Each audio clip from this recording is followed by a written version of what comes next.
You're listening to the Ecosystem Support 360, a joint podcast to feature individuals, teams, governments, and ecosystems around the globe who are supporting innovation. Today is part 3 of the Yokohama series. I'm Andy from Forum Founders, tuning in from New York. And I'm Kevin from Shibula Ventures, tuning in from New York. Please like and subscribe to this podcast and keep up to date with what's going on. Welcome back, Nikolai and Masa from the city of Yokohama. Hi, everyone. Nice meeting you again. Before we begin, here's a quick recap of our past episodes. In episode 1, we explored the 3 I's of Yokohama: the ideal location, innovation hub, and internationally active, highlighting why the city is a prime spot for business. In episode 2, we introduced the Global Startup Matching Program, designed to connect international startups with Japanese companies and investors. Today, we'll focus on the first I, the ideal location I, and dive deeper into what makes Yokohama a great place for entrepreneurs.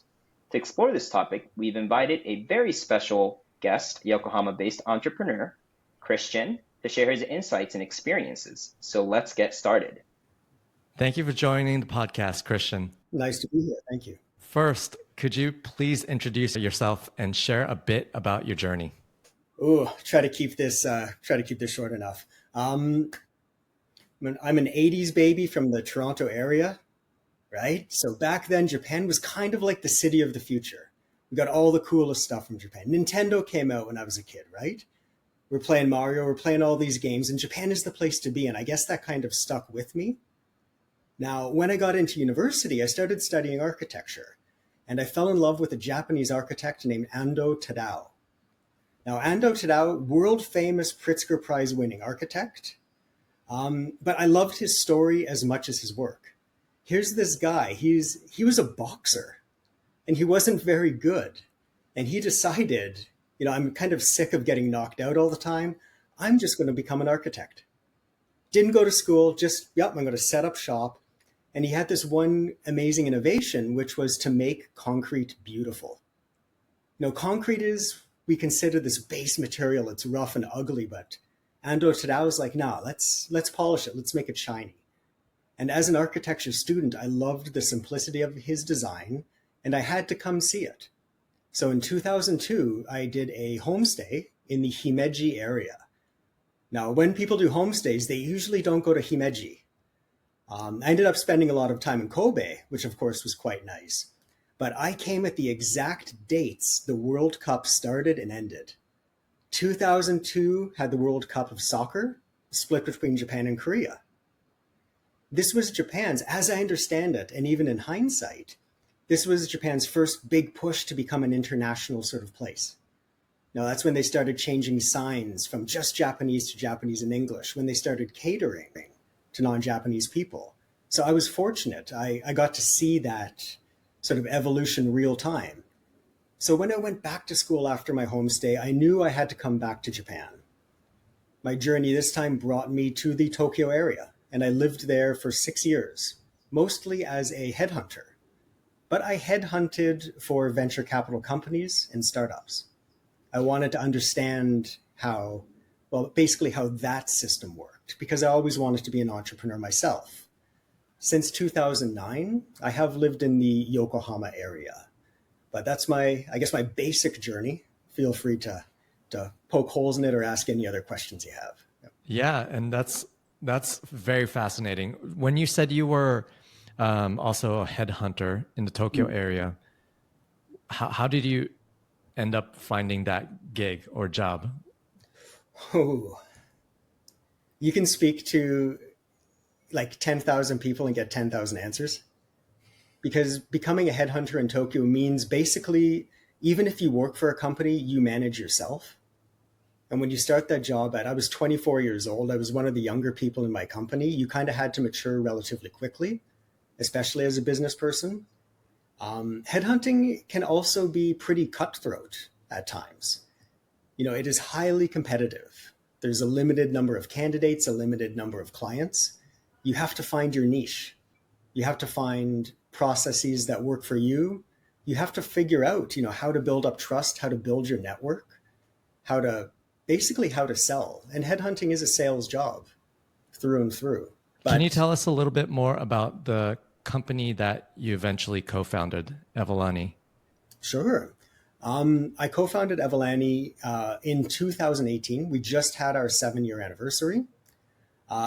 We effectively we iterated on a company called ChatFuel. So ChatFuel was this Y Combinator backed company that built no-code chatbots inside the Messenger platform. For a time, they were probably the largest Messenger chatbot company in the world.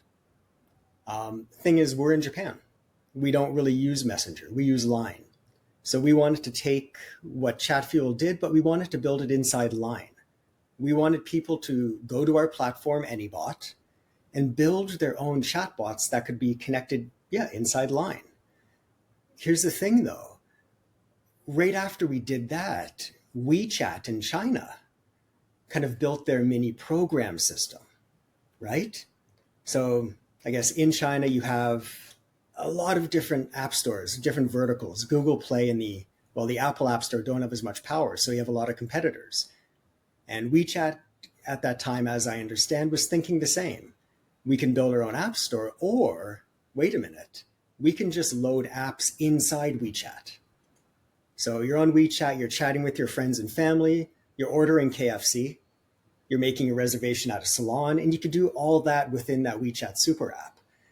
We took a cue from that and we decided to make mini apps for Line as well. So the majority of our business now is we're working with enterprise grade companies to build mini apps, which are effectively full smartphone applications inside the Line platform. Our clientele effectively range from luxury goods, hotels, grocery stores, education, even clinics and salons and hospitals. So we kind of run the gamut of different types of client and different types of vertical, but we handle all that within our central platform. That's amazing to hear, Christian. Thank you so much for not only your personal, introducing your personal journey, but also your company. Congrats on your, Thanks. you said 7th year anniversary, right? 7th year, yeah. That's wonderful. That's truly wonderful. And I think it is a very, successful story that I'm sure a lot of the other prospective immigration founders to Japan would appreciate. And I'm sure they probably want to talk to you at some point. And I even want to talk to you more so offline, maybe. Sounds good.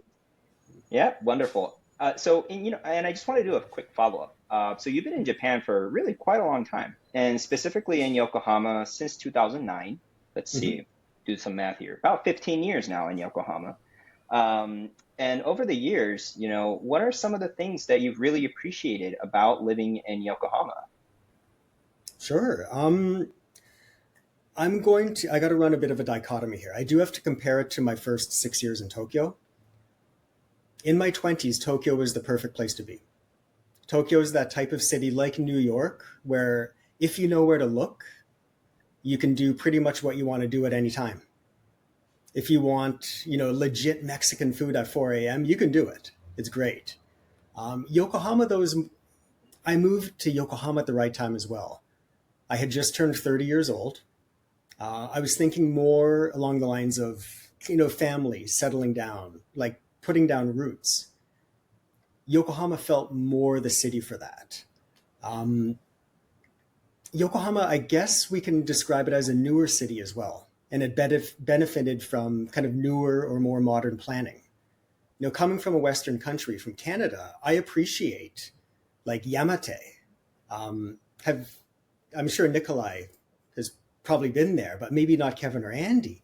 Yeah. Yamate was set up by, I guess, foreign merchants back in the 1870s, 1880s. It's old brick buildings. It's kind of churches and lawns and picket fences. And for somebody like me, that's quite comforting. But then you have Minato Mirai, which is futuristic, right? It's sort of the tall buildings. It's the new heart of business. And in between, you have Kannai and Bashamichi, which honestly look like Toronto. And here's the thing. New shows that are supposed to be filmed in New York, they're filmed in Toronto. So if you go to Bashamichi or Kannai, as New York folk, you probably recognize that too. You got like the old brick and the Gothic style banks and things like that. Yeah, absolutely. But Yokohama is an immensely livable city, and I think it's been voted the most livable city by Sumo, the main sort of real estate app, for like 10 years now. What makes it livable? Infrastructure, of course. Healthcare, of course, though I'm pretty sure infrastructure, healthcare, and transportation are pretty uniform across Japan at this point. But as an example, as a father, my children's hoikuen, and hoikuen's kind of like a combination of daycare that moves into kindergarten. My kid's hoikuen was free. Like, they're taken care. I mean, they're trying to tackle that Japanese population problem by really taking care of families and kids.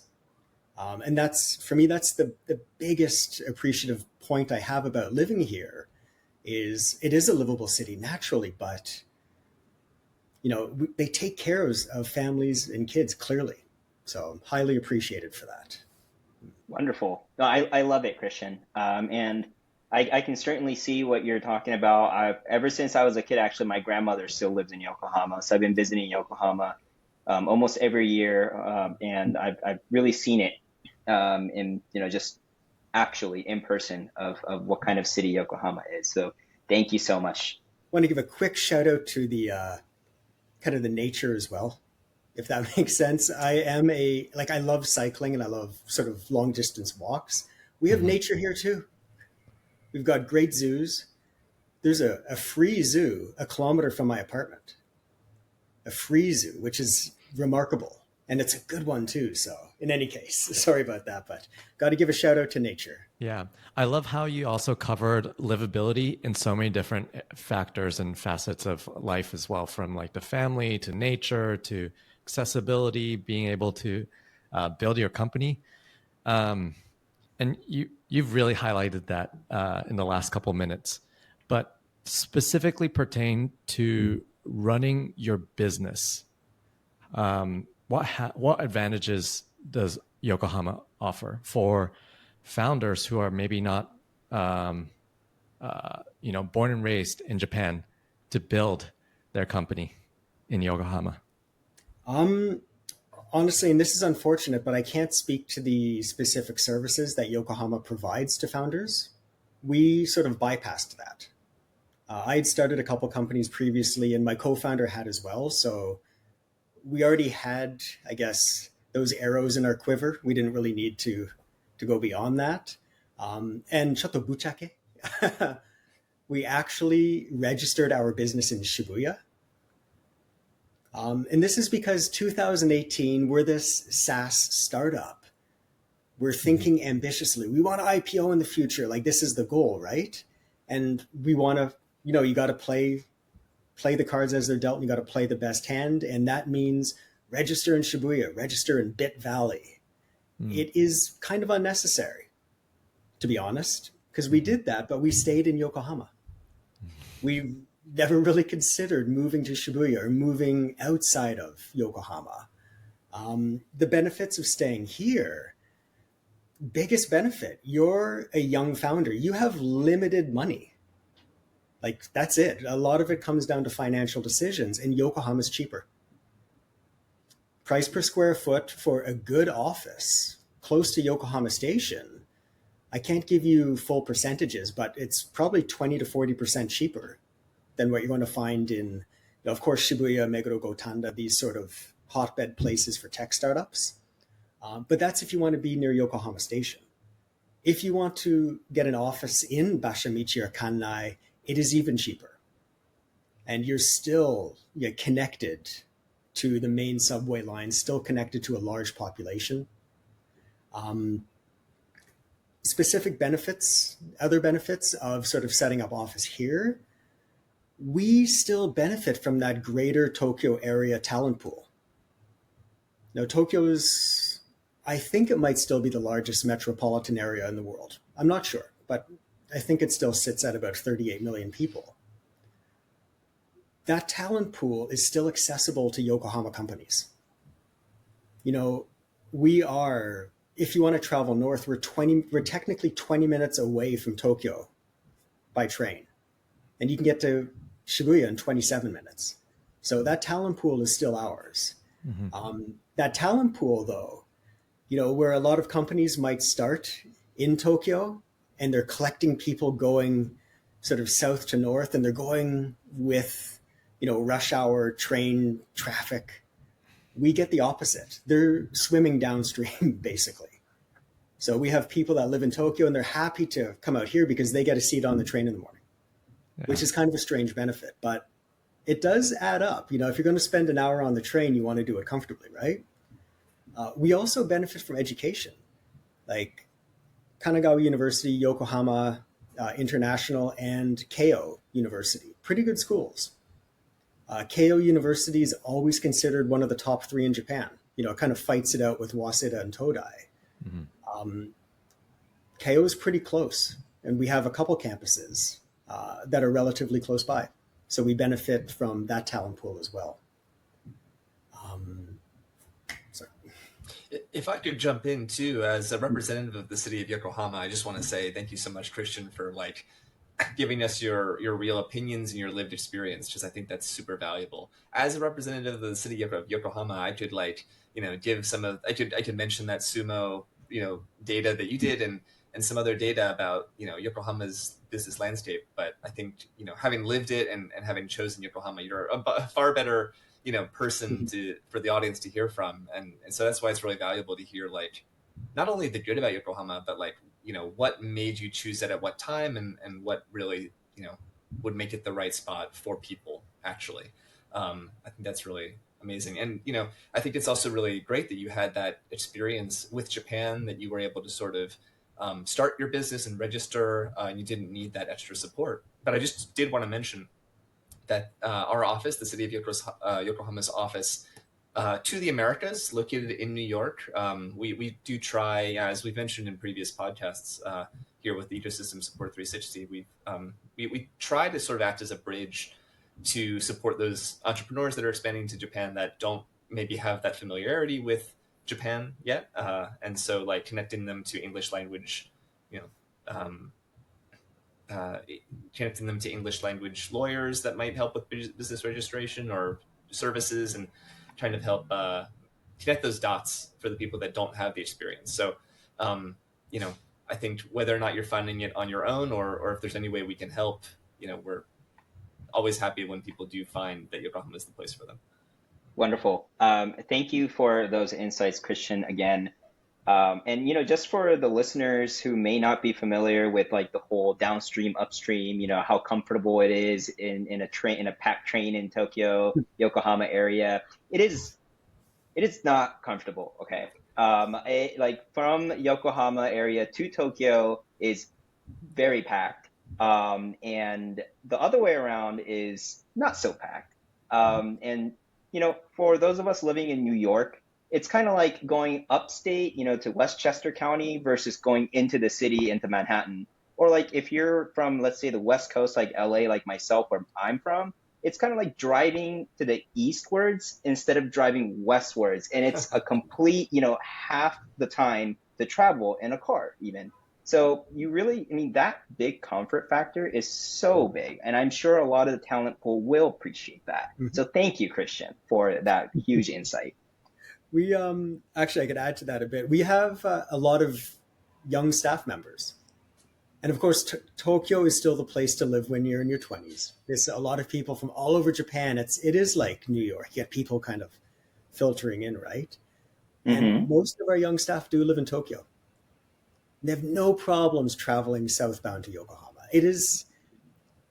It seems weird to think about that being such a key point, but it does make a pretty big difference.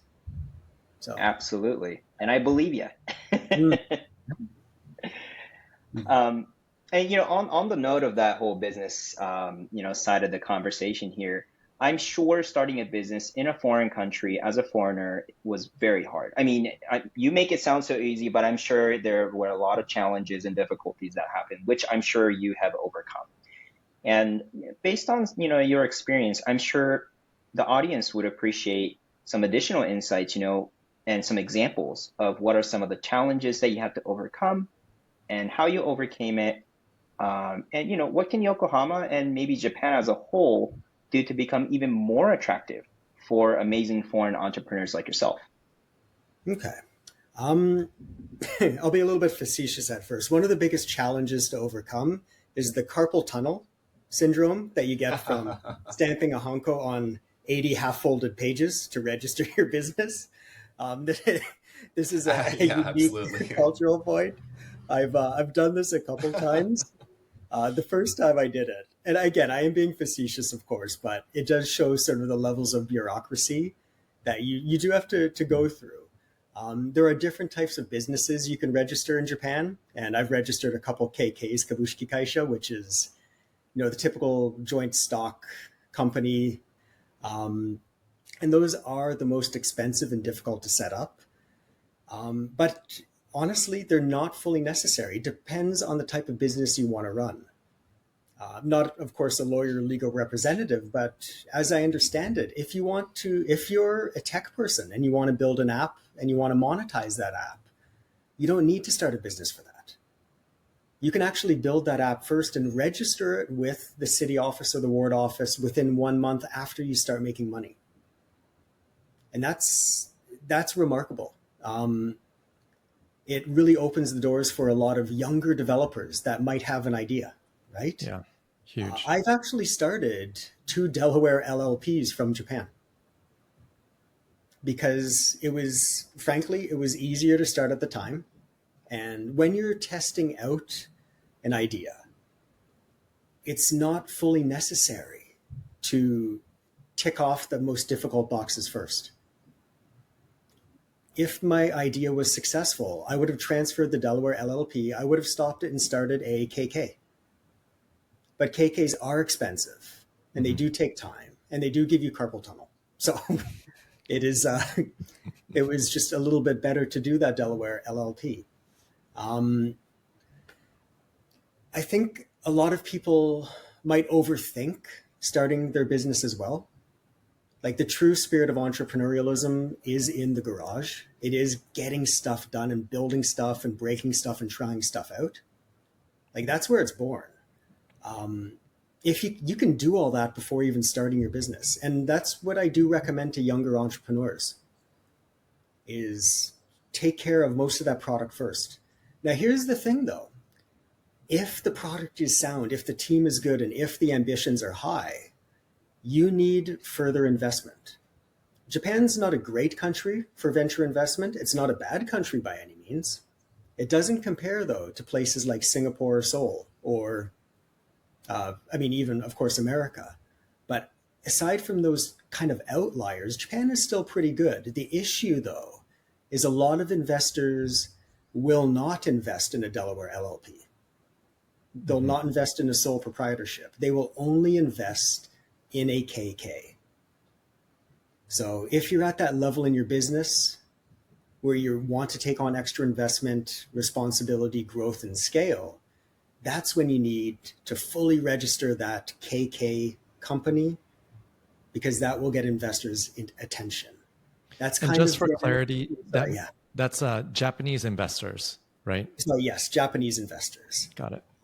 But in my experience, even sort of foreign affiliated investors, because our company, we've had investment from South Korea. And, even during that due diligence phase at the time, of course, this wasn't a seed or a Series A. This was pretty much a Series B style investment. But during the due diligence phase, if we didn't have the KK, then I couldn't see it happening. It is that sort of lowest level benchmark that makes investors treat you seriously, is to have the KK designation behind your company name. Now, to make things easier for sort of future entrepreneurs, I've gone through Yokohama government website pages before. I think they are uniform and bureaucratic. And if you're a young entrepreneur, not even young entrepreneur, if you're an entrepreneur and you're looking for support from a legal representative for the city of Yokohama, if you go to those web pages, you're probably not going to find much. It's really tough to sift through. So what you're probably going to do is just go on LinkedIn and type in Yokohama lawyer. You're going to find relevant contacts that way. Yeah. I think Yokohama could provide a better service because it would be cheaper. And again, cost is one of the key operating factors for any startup. But it is hard to find. It's hard to find, hard to navigate, and really hard to understand when you get there. Mm-hmm. The problem, though, is if you make a completely separate service, if you make sort of, we'll call it a more modern designed web page, or a web page with a more startup style aesthetic, it might be hard to market that to the right people. Mm-hmm. So I understand there's issues on both sides, but for me, it's the way the information is presented and accessed that really acts as that bottleneck. So I do hope that, there might be, of course, a government affiliated service, but maybe a separate entry point to access this information if you're an entrepreneur. Thank you, Christian. I just wanted to say, as a representative of the city of Yokohama, again, it's really valuable to hear the lived experience of someone who's gone through setting up a business and kind of hear those pain points that pop up, because there are some that we're aware of and some that are common to any international business expansion, and some that are specifically Japanese, or something that the city of Yokohama specifically could work on fixing. And to some degree, I think that there, as a foreigner that's used to a certain website layout or design that's common in the West, Japanese websites are not always laid out the way that we would expect. But at the same time, I think that there is really a lot that could be said for increasing usability. And that's something that we are aware of and working on. Actually, we would like to make it more easy for information to be found by the people that need it when they're looking at the city of Yokohama websites. So right now, all I can say is it's something we would like to work on as a whole, if not to speak for the entire city of Yokohama. But I can say that if you're needing to connect with something like a lawyer in Yokohama, our office in New York would be at least happy to try to help connect you to someone that might need it. For example, we had a company that reached out to us, and we were able to connect them to a gyosei shoshi, like a sort of, I don't know how to translate it exactly, but like a lawyer that was able to help with things like business registration. So we've been able to do that in the past, and we can do that kind of thing in the meantime while we work on our websites. I know we're coming up at time, and Christian, this was incredible. The different insights that you're able to give throughout, from your experience in Japan, living there, to the company building process in Japan, to the challenges that you've experienced. So we really appreciate your voice, your insights today. Oh, thank you. My pleasure. To conclude the episode, from the city of Yokohama side, are there anything that you'd like to announce? Sure. Yeah. Let me just again also thank you, Christian, for your thoughts and for speaking with us today. I can say that we're actually working with Andy and Kevin here with the podcast on publishing and running an event during Tech Week NYC in early June. So more information on that will be forthcoming, but we're very excited to be continuing to work with these guys. And I'll also say in May, we have Sushi Tech Tokyo, which, again, it's not in Yokohama, but the proximity, like Christian was saying, the proximity of Tokyo to Yokohama means that you can be a part of that ecosystem. So I would highly recommend anyone in that area to check out Sushi Tech Tokyo in May as well. It's a really exciting event full of startup opportunities and some really interesting innovations. Thank you, folks.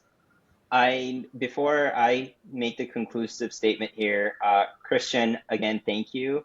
But I also want to say a side comment to sort of echo your sentiment of how some of these Japanese language websites almost look like potentially like newspaper or encyclopedia, which is, it's great, right? It's got all the information, but sometimes it's hard to navigate. So I do certainly appreciate that sentiment. But at the same time, I think that makes the presence of like Nikolai and Masa and their office in New York City very, very important, because it's not just about just going to the website and trying to flip through encyclopedia, but it's actually about talking to a person who's actually very active, proactively active in trying to help these international startups enter the Japanese market, hopefully through the city of Yokohama.